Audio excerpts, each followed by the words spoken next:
cancer du sein est un problème de santé publique.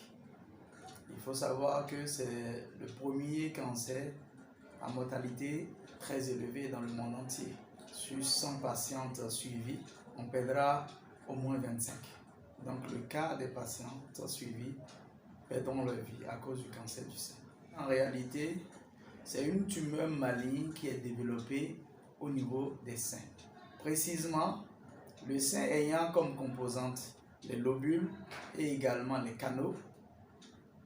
Au sein de ces lobules ou de ces canaux, les cellules malignes vont se développer à ces différents niveaux. Donc en somme, nous dirons que c'est le développement anarchique des cellules malignes au niveau des seins qui est le cancer du sein. Pour ce qui concerne les signes cliniques de la maladie, il faut souligner que c'est une particularité que vous allez remarquer au niveau de vos seins, de l'un des seins ou des deux. D'abord, il faut regarder le sein, vous les comparez devant un miroir. Vous voyez si vos seins n'ont pas changé de forme. Parce que quand il y a le cancer, il y a ce qu'on appelle la rétraction mammaire. Le sein change de forme. S'il n'y a pas la déformation, vous regardez encore au niveau de votre sein, est-ce que la peau là n'a pas changé? Parce que quand il y a le cancer, la peau devient comme la peau de l'orange, où on voit genre des trous à l'intérieur. C'est comme ça la peau devient. Si vous finissez l'inspection, vous passez maintenant à la palpation. C'est-à-dire vous prenez votre main et vous touchez votre sein pour rechercher s'il n'y a pas ce que nous on appelle un nodule ou une masse. Bon, pour le commun des mortels, on va parler de boule. On va rechercher dans le sein s'il n'y a pas une boule.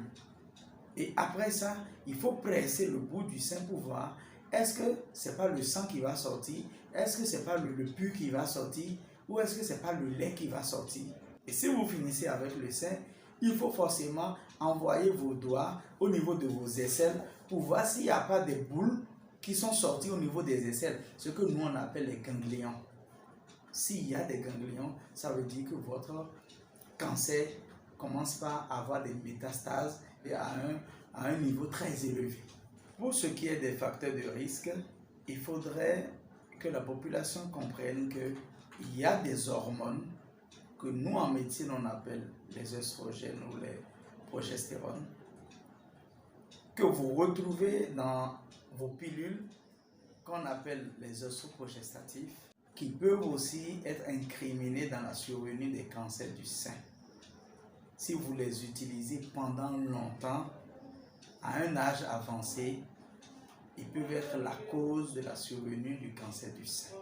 Il y a également ce que nous appelons en médecine la survenue précoce de la puberté. Il y a la ménopause tardive.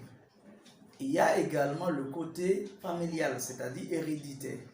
Si votre maman ou votre tante a eu le cancer du sein, vous avez aussi des risques d'en avoir.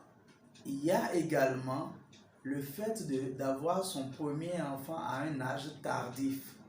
C'est-à-dire les femmes qui ont leur premier enfant à 35 ans ou 35 ans et plus, elles ont de fortes chances, ou de malchance si on peut le dire, de développer le cancer du sein. Il y a également les nullipares. Les nullipares chez nous, c'est-à-dire les femmes qui n'ont jamais accouché. Et ce qui est à ne pas négliger également, c'est la consommation en excès du sucre et de la graisse, sans oublier également le tabac. Voici quelques facteurs de risque. Il faut savoir que pour ne pas arriver au cancer du sein, il faut mettre l'accent sur le dépistage précoce. Et ce dépistage précoce passe forcément par l'autopalpation des seins. Chaque femme, après ses menstrues, doit pouvoir se mettre devant un miroir et palper ses seins. Elle divisera ses seins en 4, ce qui va donner 4 cadrans. Et avec l'intérieur de la main, pas la paume, mais l'intérieur des doigts, les 4 doigts là, l'intérieur là, elle va palper chaque cadran à la recherche de quoi? D'un nodule, de ce que j'ai appelé quoi? Une boule.